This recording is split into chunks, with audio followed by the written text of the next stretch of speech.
नमस्कार दोस्तों, स्वागत है आप सभी का आलिया एग्जाम के यूट्यूब चैनल में।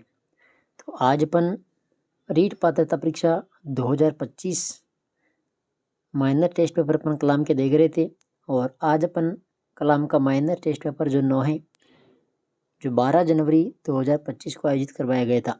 यह लेवल 1 का पेपर है, ठीक है। तो इसके अंदर जो कॉमन क्वेश्चन है लेवल 1 और लेवल 2 के लिए, वह सबसे पहले अपन देखने वाले हैं। जो भी साथी नए हैं वो चैनल को सब्सक्राइब कर लेना। इससे पहले जो माइनर टेस्ट पेपर 8 हुए हैं वो मैंने यूट्यूब पर अपलोड कर दिया है। जिन्होंने भी नहीं देखा है वो प्लेलिस्ट में जाकर देख सकते हैं, ठीक है। तो आइए शुरुआत करते हैं माइनर टेस्ट पेपर 9 की। देखिए, सबसे पहले अपन देखते हैं यहाँ पर जो क्वेश्चन है। देखो, भाषा प्रथम हिंदी, और यहाँ पर हिंदी के हैं 45 क्वेश्चन। तो 45 क्वेश्चन सबसे पहले अपन हिंदी की देखते हैं, ठीक है। देखो, पहला प्रश्न है यहाँ पर दृश्य सामग्री का उदाहरण है। बात हो रही है दृश्य सामग्री की। तो देखो यहाँ पर राइट आंसर हो जाएगा एपीडाइस्कोप, ठीक है। एपीडाइस्कोप ये रेडियो श्रव्य सामग्री है। टेप रिकॉर्डर भी श्रव्य है, ठीक है। तो यहाँ पर हो जाएगा 1 नंबर। दूसरा प्रश्न है सीता वाद्य यंत्र किस प्रकार का है। सीता वाद्य जो यंत्र है ये किस प्रकार का है। तो ये एक श्रव्य साधन है, ठीक है, श्रव्य। तीसरा प्रश्न है एपीडाइस्कोप में किस प्रकार की वस्तुओं को दिखाया जाता है। एपीडाइस्कोप में तो यहाँ पर पारदर्शी भी होती है और अपारदर्शी भी होती है। तो इसका राइट आंसर है 3 नंबर, ठीक है। आगे देखिए, 4 नंबर क्वेश्चन है कि निम्न में से प्रक्षेपी सामग्री नहीं है। प्रक्षेपी सामग्री नहीं है। देखो, ओवरहेड प्रोजेक्टर, स्लाइड है और एपीडाइस्कोप है, ये तो है प्रक्षेपी सामग्री। और मॉडल या अप्रक्षेपित सामग्री है, ठीक है। तो प्रक्षेपी होती है जिसमें स्क्रीन बनती है, ठीक है। तो यहाँ पर जाएगी ये 3, ओवरहेड प्रोजेक्टर, स्लाइड और एपीडाइस्कोप, यह है प्रक्षेपी सामग्री। और जो मॉडल है ये आ जाएगी अप्रक्षेपी। 5 नंबर प्रश्न है कि किसी बड़ी वस्तु के छोटे नमूने को कहते हैं। किसी बड़ी वस्तु के छोटे नमूने को कहते हैं। तो यहाँ पर आ जाएगा प्रतिमूर्ति। क्या कहते हैं? प्रतिमूर्ति। छठा प्रश्न है कि श्रव्य दृश्य शिक्षा से तात्पर्य नहीं है। श्रव्य दृश्य शिक्षा से तात्पर्य नहीं है। देखो, शिक्षा को स्थायी बनाना ये तो है, शिक्षा को अस्थायी बनाना ये नहीं है, ठीक है। शिक्षा को अधिक रोचक बनाना ये भी हो जाएगा, और शिक्षा को अधिक प्रभावकारी बनाना तो ये भी हो जाएगा, ठीक है। 2 नंबर इसमें क्या है? गलत है। 7 नंबर प्रश्न देखिए कि निम्न में से श्रव्य दृश्य साधन नहीं है। बात हो रही है श्रव्य दृश्य साधन की। तो देखो, ड्रामा भी आ जाएगा, चलचित्र भी है और वीडियो कॉन्फ्रेंसिंग भी है। इसमें जो रेखा चित्र है ये हो जाएगा राइट आंसर। 8 नंबर क्वेश्चन है कि निम्न में से अप्रक्षेपित सामग्री है। अप्रक्षेपित सामग्री तो बुलेटिन बोर्ड है इसमें। देखो, शिक्षण विधि के क्वेश्चन चल रहे हैं, ठीक है। श्रव्य दृश्य सामग्री की आवश्यकता निम्न में से किस विधि के लिए आवश्यक नहीं है। श्रव्य दृश्य सामग्री की आवश्यकता निम्न में से किस विधि के लिए आवश्यक नहीं है। तो योजना विधि के लिए है, समस्या समाधान विधि के लिए भी है, व्याख्यान विधि के लिए नहीं है, ठीक है। कौन सी? व्याख्यान विधि। 9 में हो जाएगा 3 नंबर। 10 नंबर प्रश्न है कि मौन वाचन कब शुरू करना चाहिए। मौन वाचन कब शुरू करना चाहिए। तो तीसरी कक्षा से ही मौन वाचन शुरू कर देना चाहिए, ठीक है। 11 नंबर है अच्छे से स्वर वाचन के गुण है। अच्छे से स्वर वाचन के गुण है। तो यहाँ पर आ जाएगा, देखो, स्वर की स्पष्टता भी जाएगी,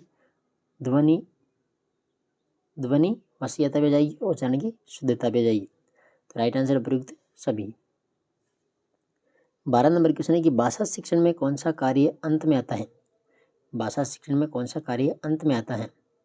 तो देखो, यहाँ पर आ जाएगा लिखना। लिखना बाद में आएगा, ठीक है। पहले सुनना फिर पढ़ना, पहले आ जाएगा लिखना, सुनना, फिर बोलना, फिर पढ़ना और फिर लिखना। तो लास्ट में आएगा लिखना।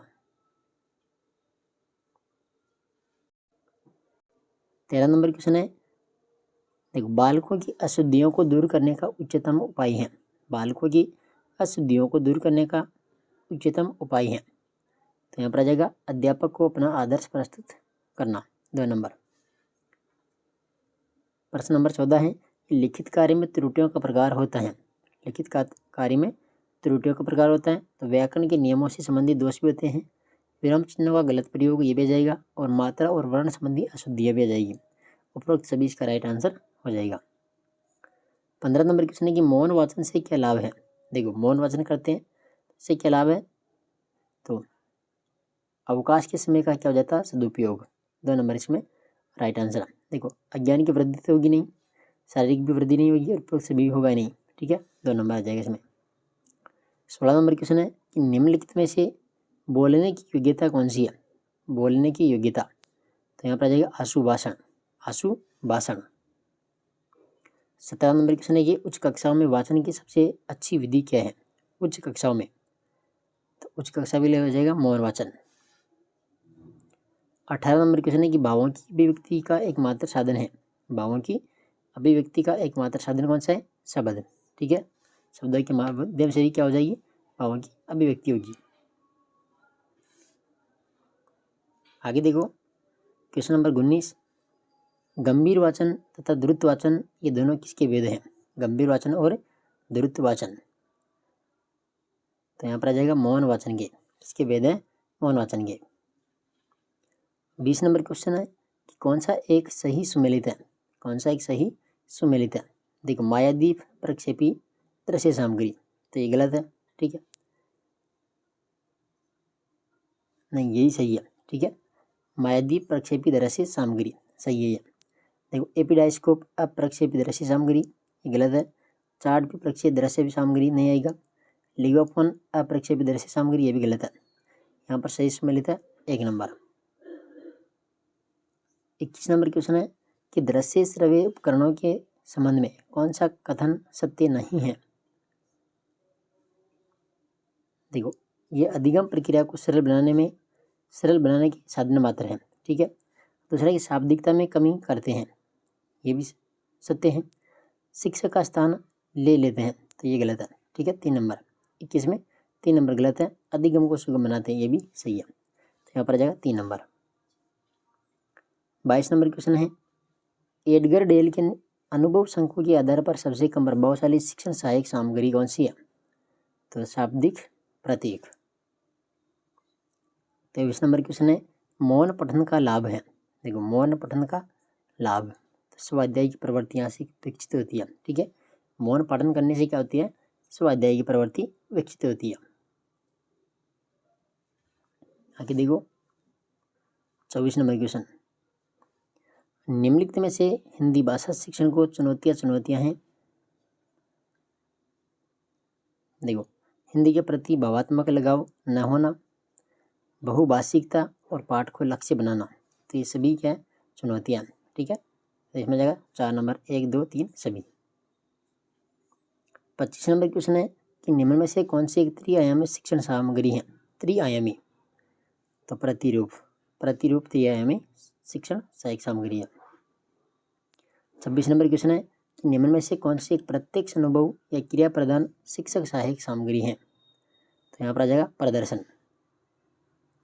27 नंबर क्वेश्चन है शिक्षण सहायक सामग्री में प्रयुक्त सिद्धांत नहीं है। प्रेरणा का सिद्धांत है, चयन का सिद्धांत है, अनुक्रिया का सिद्धांत है, व्यापकता का सिद्धांत ये नहीं है, ठीक है, 4 नंबर। 28 नंबर क्वेश्चन है कि मौन वाचन का प्रकार है।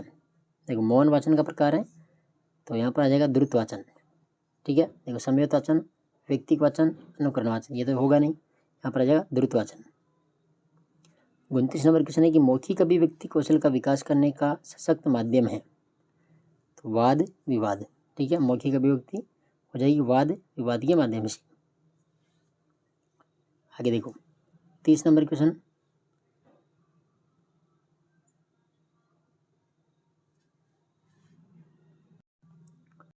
देखो क्वेश्चन कट रहा 30 नंबर, एक भाषा शिक्षक के रूप में। अब यहाँ पर आगे क्या है, देखो इसका जो उत्तर होगा इसमें होगा बहुभाषी कक्षा के शिक्षण के लिए उचित रणनीतियाँ तय करना, ठीक है। आगे इधर कटा हुआ है, आप देख लीजिएगा। 31 नंबर जो क्वेश्चन है कि निम्न में से कौन सा एक कोमल सॉफ्टवेयर शिक्षण सामग्री के अंतर्गत आता है? तो यहाँ पर आ जाएगा कंप्यूटर प्रोग्राम। 32 नंबर क्वेश्चन है, श्रुति लेख से किस कौशल का अधिक विकास होता है? श्रुति लेख से, तो यहाँ पर आ जाएगा श्रवण लेखन का।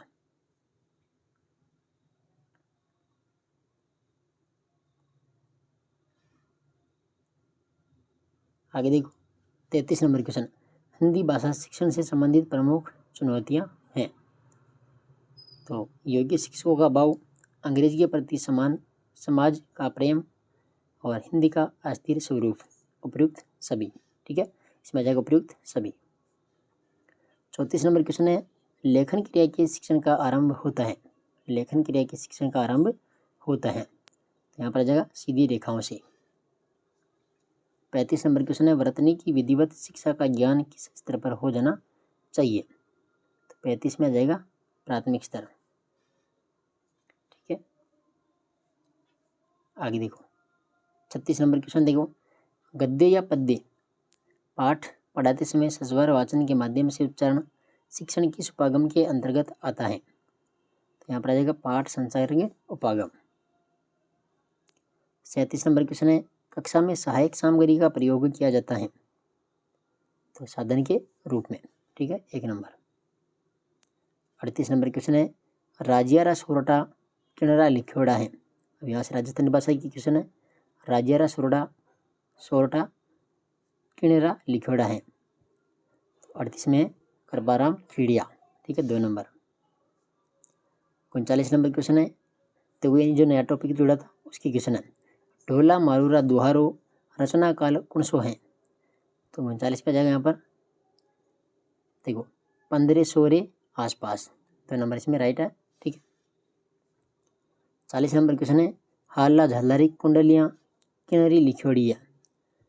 देखिए राजस्थानी भाषा की क्वेश्चन है, यह जाएगी ईश्वरदास की, ठीक है।